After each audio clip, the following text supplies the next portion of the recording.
بسم اللہ الرحمن الرحیم۔ السلام علیکم، میں ہوں ابن آدم پسروری اور آپ میرا یوٹیوب چینل دیکھ رہے ہیں پاکستان آن لائن۔ سب سے پہلے تو آپ سے گزارش ہے کہ اس چینل کو سبسکرائب کر لیں اور بیل آئیکن کا بٹن دبا دیں تاکہ آئندہ بھی آپ تک ہماری ویڈیوز پہنچتی رہیں۔ ناظرین،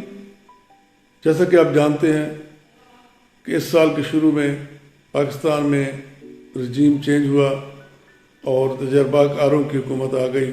اور دعویٰ یہ کیا گیا کہ جناب شہباز شریف صاحب اور ان کی جو ٹیم ہے وہ پاکستان کے حالات کو بہتر کر دے گی، لیکن بالکل اس کے برعکس ہوا اور حالات بہتر ہونے کی بجائے مزید خراب سے خراب ہوتے گئے۔ ٹیکسز بڑھا دیے گئے، ایک سپر ٹیکس لگا دیا گیا 10%، اور پھر یہ کہا گیا کہ جن کی آمدن 25 کروڑ سے زائد ہے ان کو 4% مزید ٹیکس دینا پڑے گا، جس کی وجہ سے انڈسٹری بالکل بیٹھ گئی اور یہاں تک کہ ٹیکس کلیکشن بھی کم ہو گئی، کیونکہ جس طرح ٹیکسز بڑھائے گئے، چیزوں کی قیمتوں میں اضافہ ہوا تو لوگوں کی قوت خرید کم ہو گئی۔ منتقلی جائیداد ٹیکس بھی 16% کر دیا گیا، اور جس کی وجہ سے لوگوں نے اپنی منتقلی جائیداد کی جو رجسٹریاں کرواتے تھے وہ کروانی بند کر دیں اور اسٹیمپ پیپر پر انہوں نے کام چلانا شروع کر دیا۔ تو یہ سارے جو حالات تھے جو ایک طرح سے ایک بنایا گیا تھا کہ جی یہ بہت بہتر پاکستان کو کر دیں گے، انہوں نے پاکستان کو بالکل وہ بہت پیچھے لے گئے ہیں، ڈبو کر رکھ دیا ہے،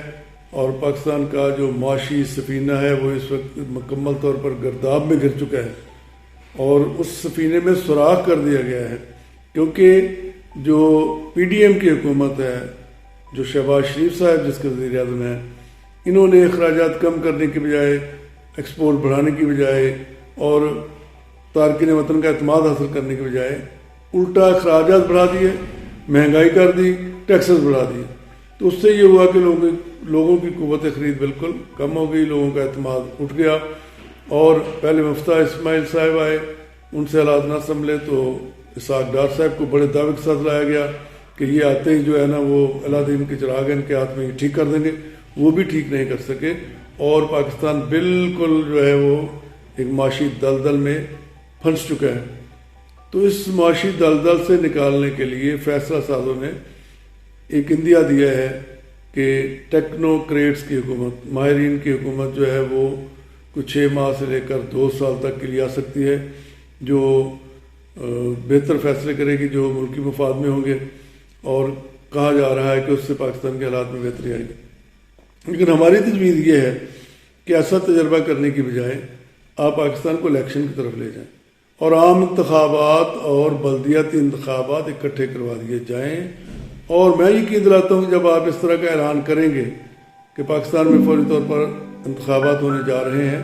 تو لوگوں کا اعتماد بڑھے گا، اور تارکین وطن کو بھی ووٹ کاٹ دے دیں تو ان کی جو ریمیٹنس آتی ہیں وہ بھی بڑھیں گی اور پیسہ سرکل میں آئے گا، اور یقینی طور پر پاکستان کے حالات بہتر ہو جائیں گے۔ تو لوگوں کو جب یقین ہوگا کہ ان جو ناکام حکمران ہیں ان سے جان چھوٹنے والی ہے تو پھر وہ زیادہ اعتماد کے ساتھ پیسہ مارکیٹ میں لے آئیں گے۔ تو میں یہی گزارش کروں گا کہ یہ دونوں انتخابات جو ہیں، بلدیاتی اور جنرل انتخابات، پورے ملک میں ایک ساتھ کروا دیے جائیں، اور سب سے بہتر اس کے لیے مارچ اپریل ہی ہے، لیکن فیصلہ جلد لیا جائے، جو بھی کرنا ہے وہ فیصلہ جلد ہونا چاہیے۔ Thank you very much.